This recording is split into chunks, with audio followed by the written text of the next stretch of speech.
Welcome to the Birdhouse podcast, where we talk about how to build a business, how to become a better version of ourselves, while we strive to fly up to the higher skies. My name is Alexander Guller, the CEO of the Birdhouse Agency, and I'm your host for this podcast. Welcome to the Birdhouse. Welcome to the Birdhouse podcast. My name is Alexander Guller, and today with me I have Wynne.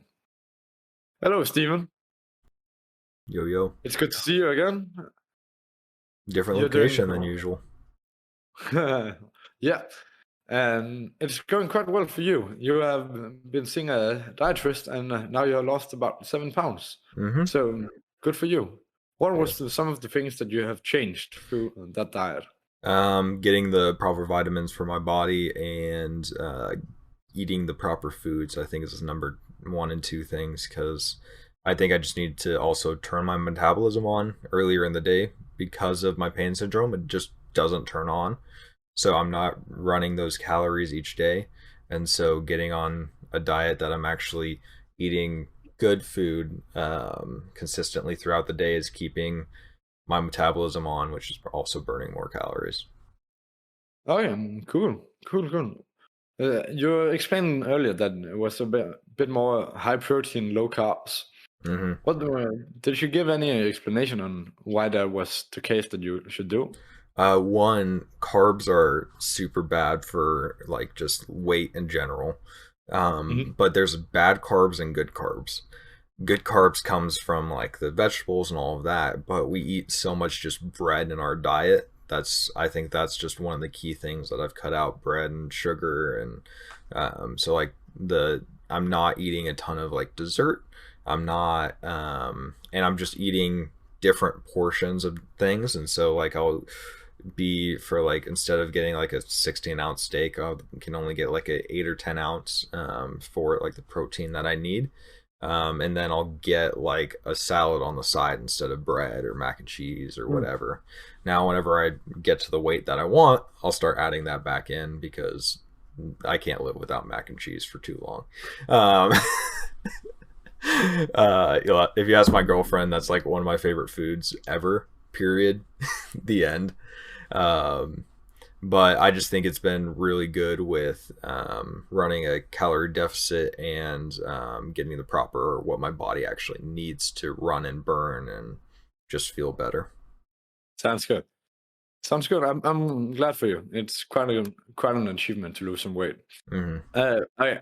So mac and cheese is one of your favorite foods that you can't live without. Do you have any other recipes that you? The only other really 2 things I've been craving are donuts and cinnamon rolls. Okay, well, if you talk about bad carbs, those 2 things those are awful. Awful. But straight like up awful. Those are the like 2 things that for some reason like I crave. I don't know why. I've always been, I guess I always get donuts probably once a week just for myself. I'll get a donut or 2 on Sunday morning with my chai or whatever. And cinnamon rolls are just fabulous. Well, I don't need that many donuts, but I'm sure that once a week you get. That's not good. So I think that's probably one of the reasons why I've lost much weight. If I have to be exactly well, fuck it. I'm sitting right next to McDonald's food, so I can't really complain. So I'm not that healthy though, right now at least. But you're also a lot more active than I am, so it doesn't matter as many bad calories as good calories that you get in. I suppose a bit. But yeah, and I'm getting some proper cardio for the time being, and so on. So I'm doing okay. I think could do better. I would also like to lose a few more pounds, or kilograms, as I know. Or switch it from muscle to from fat to muscle. Yeah, from fat to muscle. Yeah, I think that's the more important. Right now, I weigh around 108 kilograms. I don't know how many pounds that exactly is, but like 250 maybe. 250, I think. Let's see. That's 240. 240. Okay. Yeah. So I would like to get under about. Oh, I would like to get under 100, but that's also quite low. Yeah. If I was still active, I would like to be around 230 with like the amount of muscle that I have. But since I'm not being active, I'm trying to get 195. Just because I'm not doing sports, and so I got a lot more fat to muscle ratio than I would like. Yeah, like the place where I work out, we have like a body tester where you can make tests on your body about how much fat you have and how much the fat percentage is, and muscle percentages and muscle mass and so on. And like I work with, you can't really call them skinny anymore, but I suppose you can. Where I'm more of a big brownie guy, so my muscle mass is higher than his total mass. So I just think that's quite funny. That's awesome. Yeah, it's quite funny because like underneath, I went to the dietitian, and underneath he was like, "You still have like more lean muscle than most like athletes your age." And I was like, "That's cool." I just have an extra about 10 or 15 kilograms on my belly than I need. Okay, like that's a local joke for the people where I go to, which is like I don't have 15 kilograms of weight. I have the extra sandbags, I have the extra water bags, and like I only have it's only water weight. It's only water, like nothing. It's just for when you run. It's only water. I just need to get about 8 liters of water off, then we're good. But when we are quite good, yes, that is very important. Yeah, which is about 4 gallons, which is about 30 pounds or 15 kilograms. You can easily tell me that. I do not know. If that's why. That's why I just made the. That's why I just made the liter to gallon ish ratio, because it's a little bit different, and then the ish ratio for actually it's 1.5, not quite 2. But anyway. But like, why don't you guys use the metric system? Like it's so easy. So much America, frick yeah. Why? Because everything that we originally based stuff on was imperial, and so now we're just continuing on that thing, even though most of our vehicles already have the kilometers per hour as like the secondary number on there. So I can say, okay, I'm going 60 miles an hour. Oh, I'm going about 100 kilometers an hour. And everything has both of them. It's just we still use miles and all that. Why? Yeah, we're one of 2 countries that do it. Yeah, because like it's not really because you have that many people that actually do it. Like it's two countries. Of course, America is quite a big. Yeah, and then it's like Lithuania or something. But it's just so easy with the metric. Like everything is just divided by 10, 100, 1,000. So much and so on. It's so easy. Yeah, sorry, there's 3 countries that officially use it. Let's see. Oh, come on. Allow, don't care. Libria and I'm gonna completely botch this name. Myanmar. Myanmar. Myanmar. I don't think I know that country. It's just south of China, north of like, east of India, just kind of in that little peninsula there. But yeah, so it's us, 1 country in Africa, 1 country in Asia, and then the UK is mixed. And that is it. Also, Canada should be mixed because they do use both, but just because America, they're kind of surrounded by America. Oh, yeah. And so yeah, it's like I don't understand it. I love the metric system much better than the imperial. It makes so much more sense. It makes so much more sense. Like, it's just dividing stuff. Like, really. Yeah.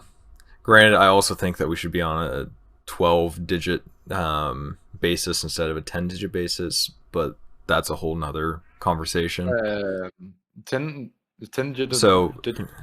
So like we count from 0 to 9, and then we reset at 10 to 19 and reset. Well, instead it'd be going from 0 to I'm trying to think of what there are people that still use the 12, and I'm trying to think about what the official 2 extra digits are.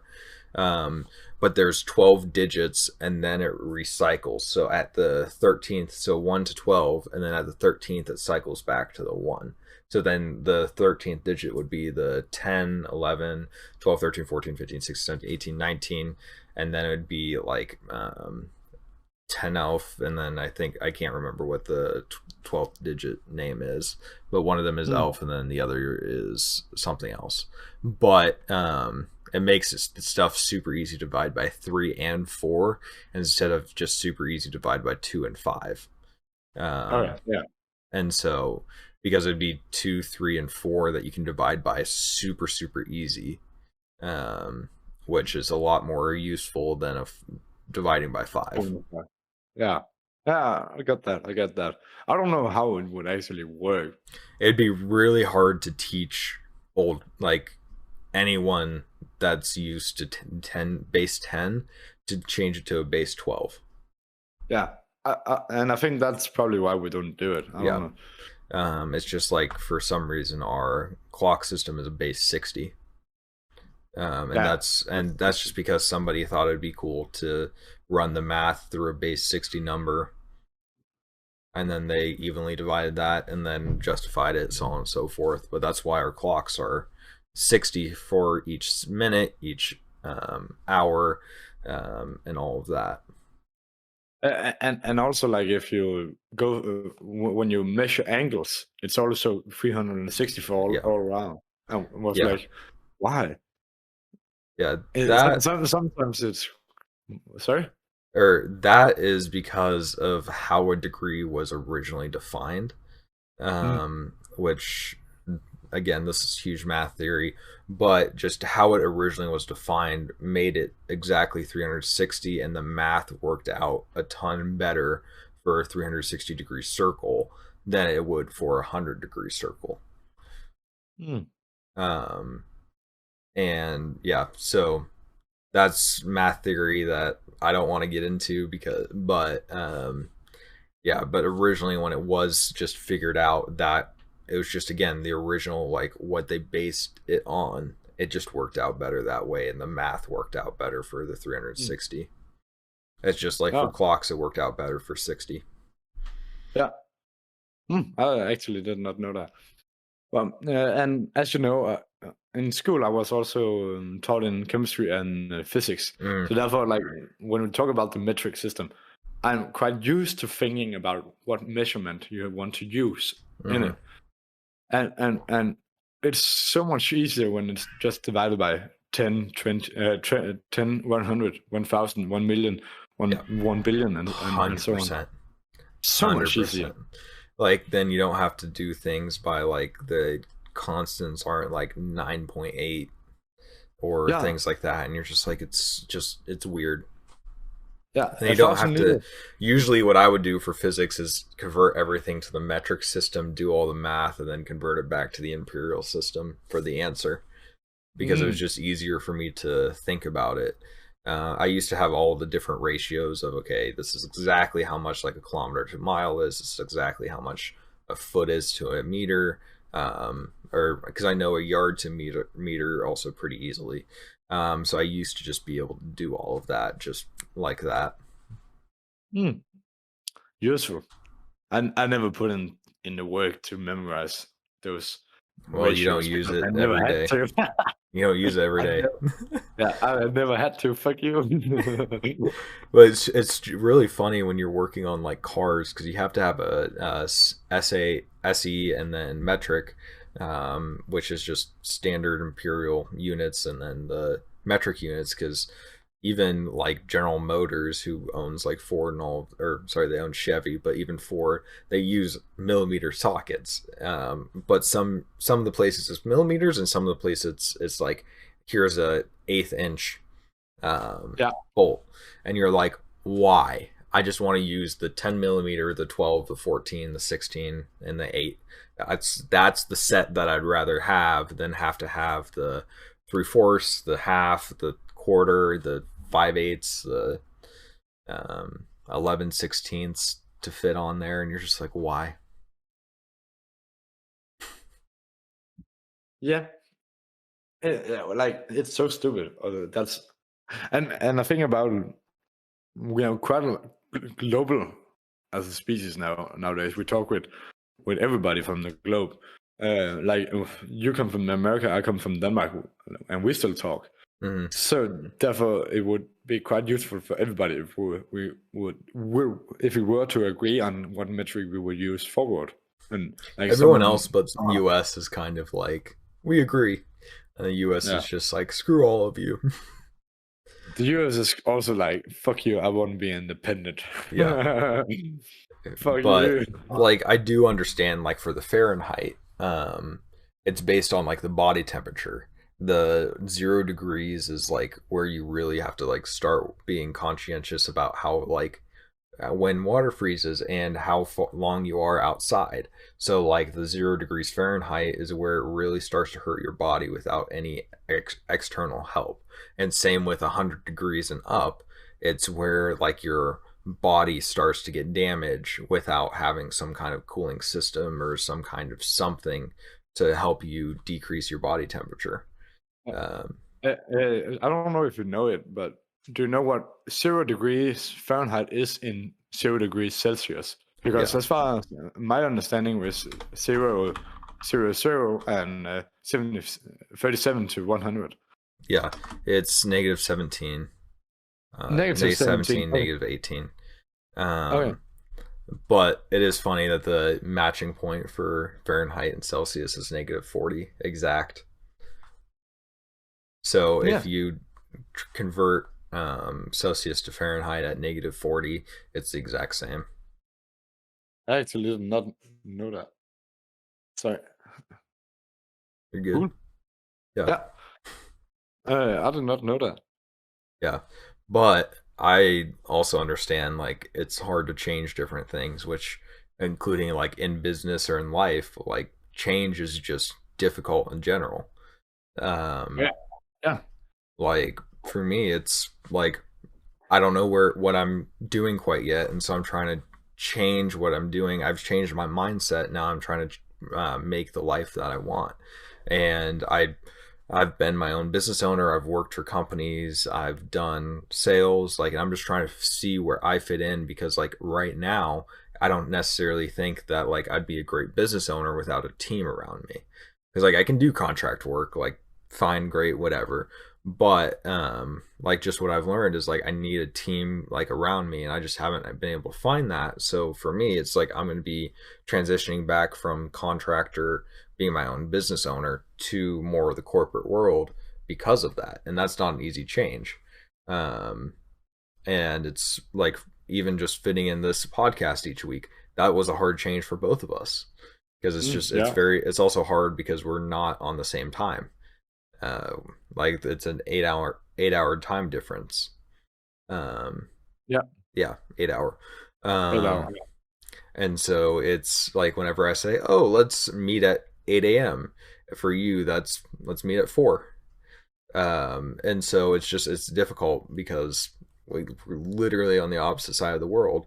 Or whenever we talk about, hey, let's talk about like the metrics that isn't just like a standard like people or things like that. When we talk about imperial miles, like miles to kilometers, like that's not an easy change to really think about quickly in your head if you're not used to it. And same of like, I'm gonna do a diet. It's really hard to change. Like I have to literally change like where I go for food, because I can't eat McDonald's. But I can go to like Wendy's and I can get a salad if I'm on the run. Um, so it's just really hard to do any kind of change in your life without doing like the macro change, which is what we talked about last week with atomic habits. Mm.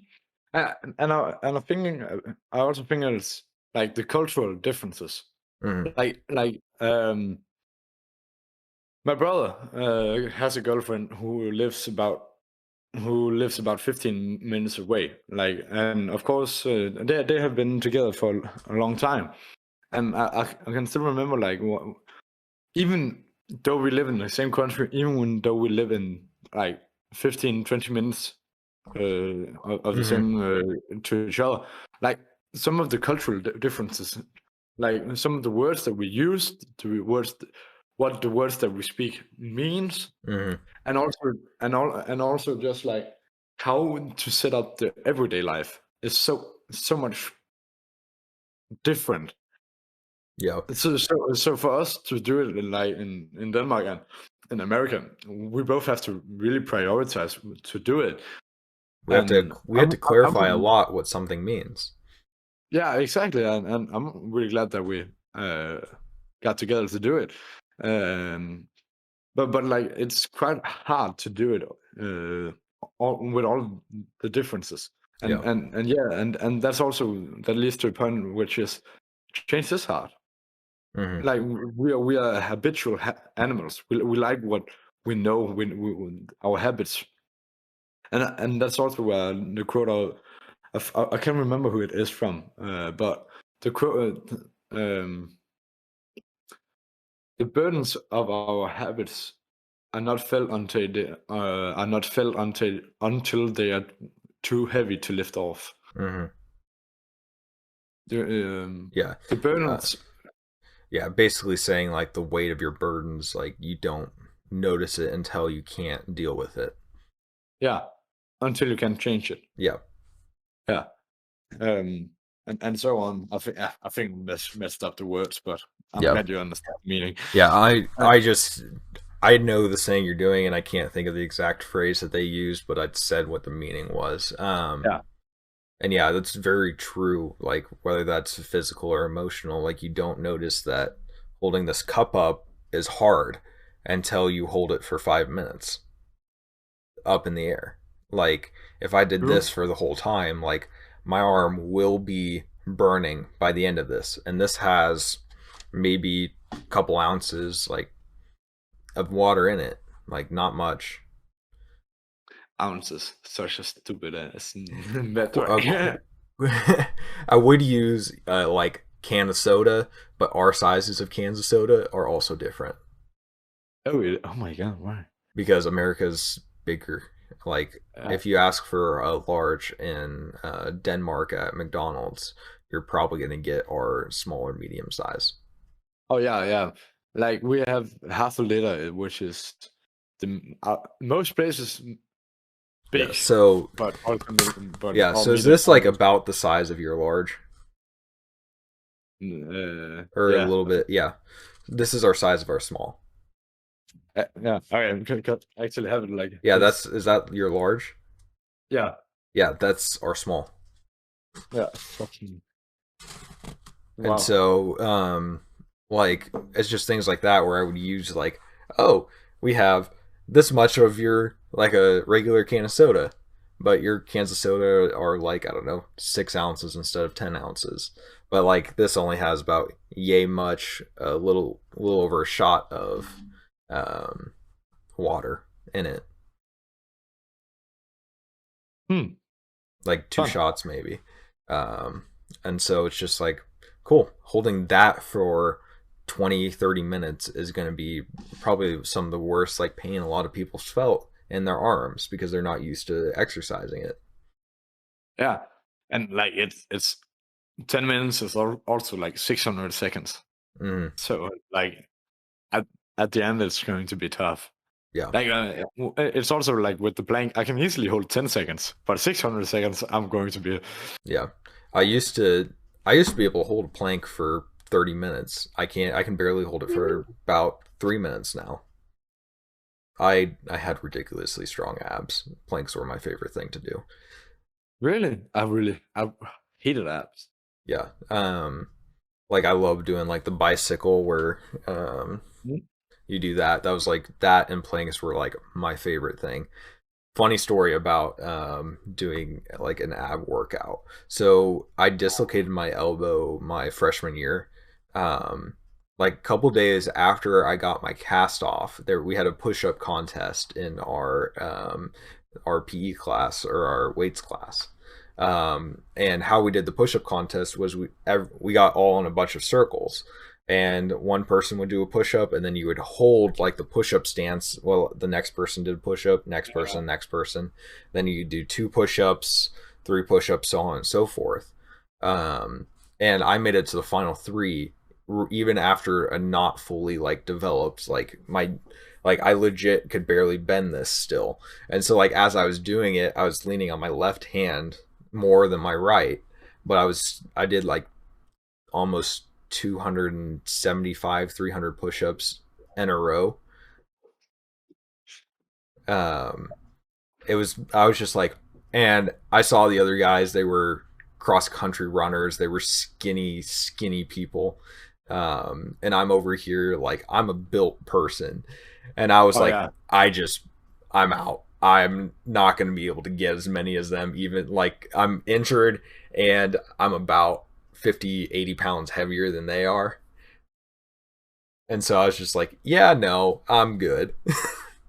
Yeah, I mean, it's fine. It's fine. I Like don't need I'll to. outlift you. I'm not going to out push up you.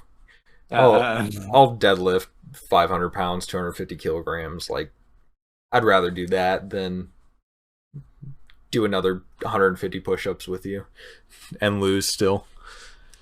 but I also think it's like quite funny because Billund is a very international place because we have Lego. We have the second largest airport in the whole Denmark, Yeah. and we have I actually just we built a live Lego about. set on Saturday Oh or yeah, Friday. sorry. I just built a Lego set on Friday. I've been Oh, having it cool. sitting in my room. Cool. Lego is Oh, I love so it. fun. I love it. I wish I Yeah. had more money to spend on it. Oh yeah. And it's such a fetish in so many people's lives. I will have a It's so cool. room dedicated to Yeah. Star Wars Legos. Actually, like I had a friend over for like last week, and he just bought Lego Star Wars on computer, and so we're going out of town, but while we're waiting for the other guests, we played that, and it was just so The nostalgic, like complete collection one. yeah, the It complete better be saga, that yeah, one because that one's the best. that was I'm a definitely good. hundred. I actually just started playing that this last week. Funny enough, Cool. I'm trying 100% it, and I'm on like 75% right now. Oh, cool. It's such a great game, though. I was like just so nostalgic. Like I Yeah, could remember everything. I yeah. mean, I was playing. Sorry, funny. We're going on a video game tangent here. I last night I was helping out at youth group with my girlfriend, and they have a Wii there, and we were playing Wii Sports. And I was playing bowling. Um, and the kid, like, there were 2 people around my age, and then there was a high schooler playing it. And we're doing bowling, and like both of us just had like muscle memory of like how to do it. yeah, I wasn't even like trying at all. Like I would just be like, I wouldn't even look. I just was like, okay, okay, that feels right, and do that, and I would just have a conversation and like barely look at the screen, and I would get strikes and spares pretty much every time. Like one time, I literally walked across the room to talk to the youth leader, and there's a guy named Kevin, and he comes up and goes, "Hey, it's your turn." I was like, "Okay, I'll give me a second." And as we were talking, like I just casually am doing it, and I got a strike, and they were just like, "How?" The kid was just like, "How?" And I was like, "I've played hundreds of hours of Wii Sports. Like there is like probably a few people like if I actually tried that could beat me at bowling." but that's the thing. Like the muscle memory. Mm-hmm. Um, And I haven't played it in probably 6 or yeah, 8 years. And I still have the memory of, oh, this is exactly how many clicks I go over. This is exactly how much I turn my hand at the end. Yeah. But the point I want to get to is like with muscle memory. I think that's such a great point because it really shows how important it is to involve our bodies. Mm-hmm. And like people think we only think with our minds, but like the body is such a necessary thing. Like everything's in the body. Yeah. Also, like when you're selling the body language, the words that you use, it's not like, okay, I think I should use the word I think I should use the word am, I think I should use the word nice, and so Mm-hmm. on. It comes out because you have stored the information inside your body, inside your routines that's inside your body, Yeah. and so on. And then you, as much as you go on and use your body more and more, it just resides in the body, so you can pull it out whenever you need it. Yeah. Have you ever seen the movie Tommy Boy? No. So on this point, it was two young salespeople about our age. One of them they were trying to resell something called Callahan parts, brake pads, and they had to sell 500,000 units in a week. And so they were going to different places, and one of the guys was just trying to use the traditional here's the facts rather than like trying to do a relational of being like, okay, we have a carbon fiber thing, our brakes can do this, we have the best thing, and then the other guy was just making a fool of himself. And it's with that, it goes for him, his way that he sells is he connects on a personal level. So he would get in the door. And then the other guy would say, okay, here are what the specs of the products are, then how they can help you. And the other guy was like, oh, like imagine having a guarantee on the box, or imagine it's like chicken nuggets in the way that I want to eat it. So I want like do this or that. And so with like within the muscle memory, it's you have a fun muscle memory as well when you're selling. And there's ways that you can get around that, but it's just repetition of knowing the facts, getting a fun relationship, knowing how to do that because you've done it before. Yeah, and like the relationship method, so to speak, is so much better. You're gonna get much longer term sales than going, oh, here's the exact specs, sell it, versus saying, hey, how's your kids? How's your weekend? Do you have a good ski trip? Just connecting them on levels of being like, oh yeah, I had a really fun time skiing. I did a couple of single black diamonds. Like that was the max skill like that I can. What can you ski? Like getting that personal connection with them. Yeah, and like if we talk about Microsoft and Apple, I think what some of the things that I always think about when we talk about this is Microsoft and Apple, because like Microsoft have so many great products, but they sell on the specific perks and so on. Like with Word you can write this much and this much. With Excel you can make a really nice spreadsheet. Instead of it's so much technical, so much things you have to focus on. And that's why it's used in the business world so much. Yeah, exactly. Like it's great products. But the thing is, if you have to connect to a buyer, the way that Apple does it is way better because it's more emotional. It's more like an identity. You're buying into a culture rather than buying a product. Yeah, exactly. I really like that. Buying into a culture. I really love that phrase. And that's like when you follow Gary Vee or Jason Capital or Grant Cardone, like you're getting into that culture rather than like the specific information that they have. Like they have great information, but you can go get that at any local bookstore, the information that they have. Yeah. And like there's so much information and so many ways to look at the world. But if you learn to understand it through somebody else's lenses, if you can do that, you expand your mind. You get way more clever because you understand how they think and how that type of thinking helps you with solving the problems and so on. It's just like an expert salesperson would look at, like, if we're doing a video camera of things that are around, and if they know like who like this YouTuber is, they would try to make a connection on that, or they would be like, oh, I like the art on the wall, where'd you get it? I like that there's like, it's a very out there art deco, or not art deco because it's not symmetric, but like very freestyle art behind you. And they would try to use that as a connection because like the reason why your parents bought that is they enjoyed it for the culture, and what culture they wanted around them. Like for me, I like putting this here because I'm a fun person. I still have a connection to how I am as a kid. Like that's something that, like, if somebody's selling to me, that they would pull on. Yeah, And like for definitely. me, like I'm looking at your background, I'm like, you probably didn't choose that because that's just not what your style is we're talking about. I would not pick that. Exactly. And so I'm like, you're probably in somebody else's house or a different like than usual. But like when I look at like your room, I'm like, oh, what's on the walls makes sense for like your generation. And so how do I connect with that? Which is called uncommon connections rather than just how's the weather outside. It's pretty sunny or whatever, or how did the local sports team do or whatever. It's just getting that uncommon connection. Mm. Uncommon connection. Sounds so fancy. I like it. But that's how you do relational selling. The guy I used to work for or work with, his name's Chris.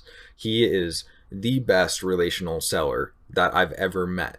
He can walk into a building and go and know everyone, who their kids are, what sports they're doing, what vacation they took a month and a half ago or 3 years ago, within like 30 minutes. And then the next time like you're there, he's spending 45 minutes saying hi to the decision makers, the receptionist, the mechanic in the back, the janitor.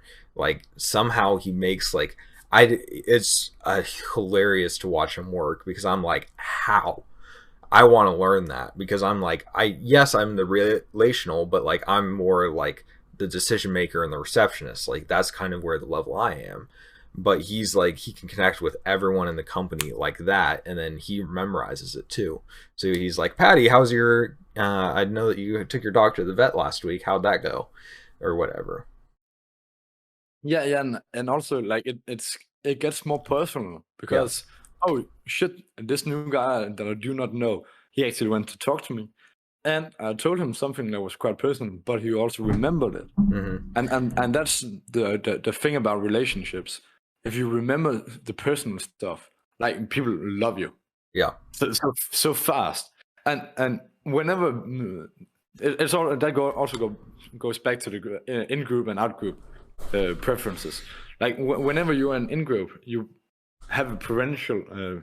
You prefer those guys and would love to make favors to those guys and so on. Mm-hmm. And like if they are on a personal level, they remember that you took your dog to the vet. You're in that in group. Yeah. It's, And you break right past that barrier. yeah. And when you do that, like with the receptionist, if I go and to the receptionist and I have a favor, if I have such a good relationship with that person, I can go, hey, nice to see you. Small talk a little. I'm here to see your boss. Do you think you have time, or maybe we can get him down here? And Yeah. because she likes me, it's going to be. Well, he's a bit busy, but I'll see what I can do. Yeah. And And with that, it's because what is what is a gatekeeper there, a receptionist there? It's to stop salespeople from bothering the yeah, decision but makers. not fun. So you have to Yeah, provide some kind of value to her, to for you to get to Joe or to get to Bob or whoever your boss is. yeah. So yeah.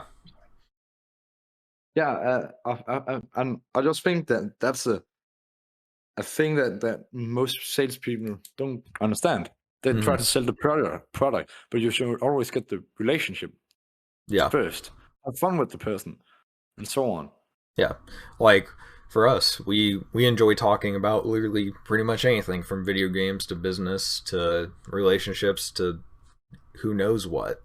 Mm. Um, Diet and vitamins and so yeah. on. I could do a whole podcast about D&D. Like You play D&D? I play it like twice a week, dude. I have I have a cup. Actually, let me see if I can do this without. I have this very carefully balanced to fit my whole dice bag in here. Um, oh yeah, I can do it. I've stacked this very The Holy carefully. Grail. The Holy Grail for nerds. My girlfriend got me a set of metal dice. Actually, they're kind of really sick. Oh, cool. Yeah, so they got like dragons around the numbers. And like I love metal dice, and this is also a hollow one because I have a set of like pure metal dice, and they're very heavy, and like as soon as you roll it, it like stops immediately. But this acts a little bit more like it's a plastic ball, so it's a lot more random chance around it than a pure metal one. Yeah, okay. Like I could talk about the physics behind a dice and what makes dice unweighted and just everything around that. All right, that I cannot talk about, but I can talk about D&D for a good time. Yeah. So it's just like that. That's a connection that we have, and it's something that like the experience that we've collected between that, we could have a conversation on that. We could bring that as an example to others. Like we use sports examples, we use business examples. Like we know that. Yeah, exactly. And I also think when we talk about the sports example and business examples, it's also using metaphors is a strong persuasion trick to make people, maybe not persuasion, so to speak, but it helps people understand. Yeah, but it really is, though. You're using it to persuade. It's storytelling, it's relationships. Because do you connect more to somebody that says, oh, there's a 1 in 12 chance that this does this, but there's not really that because there's a little bit extra material carved out on this side versus this side. So there's actually a 1 in 15 chance that the 9's rolled instead of the 12. Like, just different things like that where like, would you rather have somebody do that or go, hey, I use this in a D&D game and it saved me many of like the lives as my character. Like, would you rather do that or be like, oh, like this isn't a perfectly weighted dice, but here's why it's good for you? Yeah. Telling the story is the most important thing. Yeah. And also, like, whenever you look throughout the history, story is what connects us. Mm-hmm. Storytelling is what connects us. Like, if you look at the Bible, if you look at the Korean, if you look at everything, it's storytelling. Movies, books, everything is about storytelling. Yeah, because that's how we connect on a level beyond. That's the emotional connection that we have versus other species. It's stories and remembering and conscience and feeling and all of that. Yeah, and also like the more specific purpose for telling stories is if I come into a situation, I can talk to you about how you can handle that same situation. And that's actually also movies and so on. But the movies and mythological stories is like the meta version of that situation. So whenever you are in a situation, you have to slay the evil. Yeah, become a better version of yourself. All it is good versus evil in any movie. Even if you're only dealing with good characters or only dealing with bad characters, there's some kind of conflict or strife where you're going to choose one side or the other. Like the Dream SMP, it depends on who you watch, who the good guys and bad guys are. It's all relative to where you go. Yeah, and like the more sophisticated the movie is, the more those struggles are in the same person. Like it's just like Tony Stark. Yeah. Because I think you should elaborate about that. Yeah. The reason I say that is because he was a rich playboy that did not care about anything, and then his whole battle throughout his thing is, okay, now I created weapons of mass destruction. How do I right that wrong? And that internal conflict between leadership between like him and Steve Rogers. Steve Rogers is a goody two shoe to a fault, but also Iron Man, like he like he makes huge mistakes himself that cost the world millions of lives. And how do you live with that? How do you in each like movie you see him progress of like, okay, I see this threat, how do I modify my technology? Like in Endgame, like before that he wasn't able to take Thor's lightning and turn that into a power, but by Infinity War he was able to use that in a battle. And so it's just an internal conflict between him and the other Avengers because he has a different view of how he like went about things. Steve Rogers literally grew up in a different century than Iron Man. Oh yeah. And so there's a ton of conflict there. Is either of them right? I don't know. I always lean towards Iron Man because that's who I identify best with, rather than Steve Rogers, because I'm not a goody two shoe to a fault. I was never the underdog. Like that wasn't like where I connected to him, but a lot of people did around that. Yeah, and also like with the children and superhero movies, it's also more clear who the heroes are and who the bad guys are. Mm-hmm. And the reason for that is it has to be quite clear. And yeah. Yeah, it's like for but you also have to include some of the internal struggles. Yes. Mm-hmm. And I think the more sophisticated the person becomes, the more choices they have to fight against them inside them. And again, that's why people don't like Superman as much. He's too perfect. His only weakness is kryptonite. Yeah. And that's actually how it started out. Without in the beginning, like he didn't have kryptonite. The reason the comic book guys were like, oh shit, we're not selling Superman anymore. How the fuck did we do? What did we mess up? And then they kind of included kryptonite because they wanted people to have something people to relate to Superman with, and so on. And that's also like Mrs. Marvel, I think she's called. Captain Marvel. Captain Marvel. Yeah, thanks. And I don't really relate to her. As far as I know, she don't have any like weaknesses. Like, and the only like reason a lot of people relate is because she has that, I guess, that feminine strong struggle. Like for me, I don't connect with that, but my girlfriend was like, oh, I like her as a character because she connects with that more. But I'm like, I don't really see that struggle. It's just annoying that she comes in and she's a Superman character. Where's her flaws? Like her only flaws is her emotion. Like she can breathe in space. Like she can breathe in space. She can fly. She can shoot things out of her eyes. She can destroy massive ships. Like, but she can't beat Thanos. Why? Yeah. So that's where the logic jumps off, and so it's just where's that connection? It's not there. Yeah, it really isn't.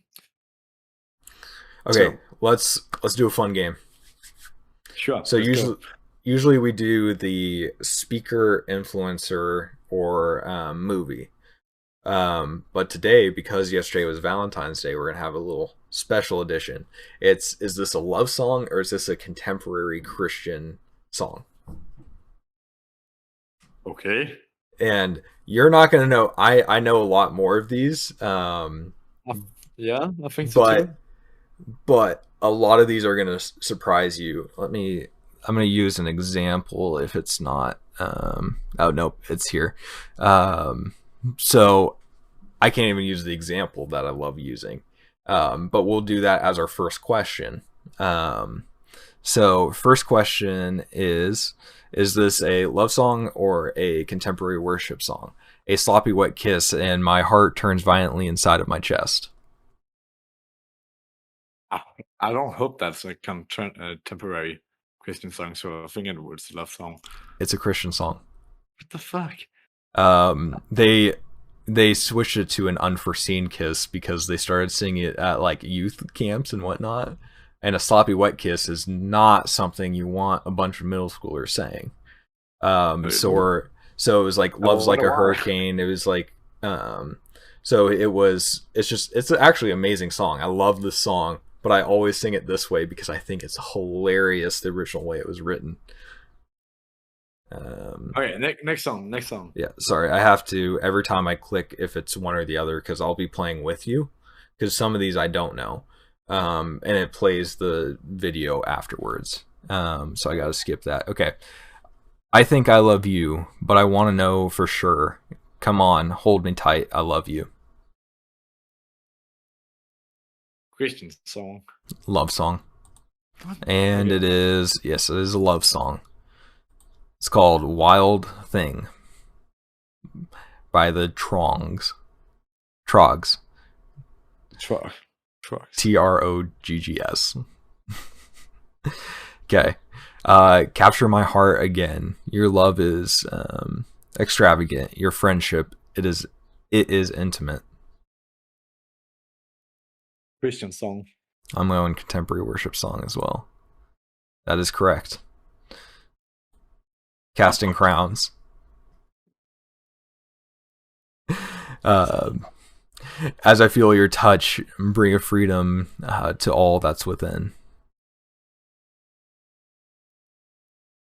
I would say that it's a Christian song again. I'm gonna say love song. No, it is a Christian song. Oh yeah. It's not showing me which one it is. Get wrecked. Wrecked. Get wrecked, noob.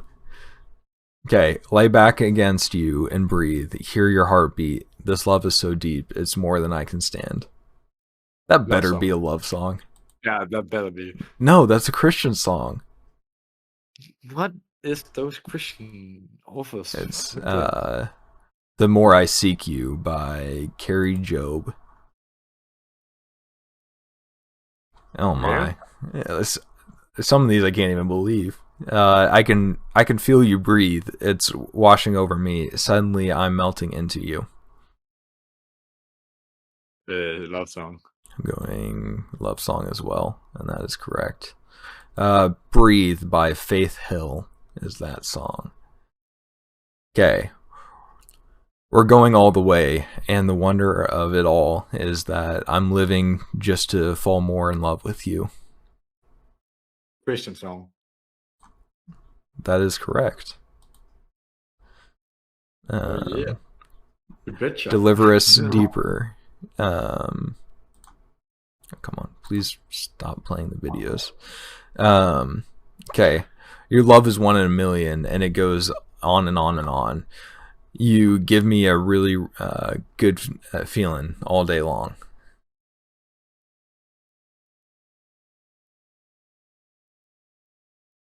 Love song. That is correct. Also, saying somebody's 1 in a million is not really that great of a compliment because there's 7,700 people that are very similar to you. Okay, next one. My first, my last, my everything, and the answer to all my dreams. What, can you say that again? My first, my last, my everything, and the answer to all my dreams. Christian song. That is a love song by Barry White. My first, my last, my everything is the name of it. Oh. I haven't heard that one. Your voice is like what century are those love songs from? Just to be clear. Let me pull this up and see. This one was published in 2010, or at least like on YouTube in 2010. I don't know when it was actually published. But okay. Your voice is warm and tender, a love that I could not forsake. I'm saying worship. Worship. That is a love song.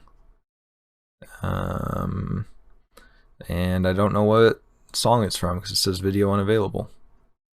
How many left? That's it. That's 10. Oh, wow. Yeah, so you got what? Probably 7 out of 10? 6 out of 10? I think 5 to 6, yeah. Yeah, I think I got about the same. But yeah, so take that as you wish. That was a more tough one, I would say. Yeah.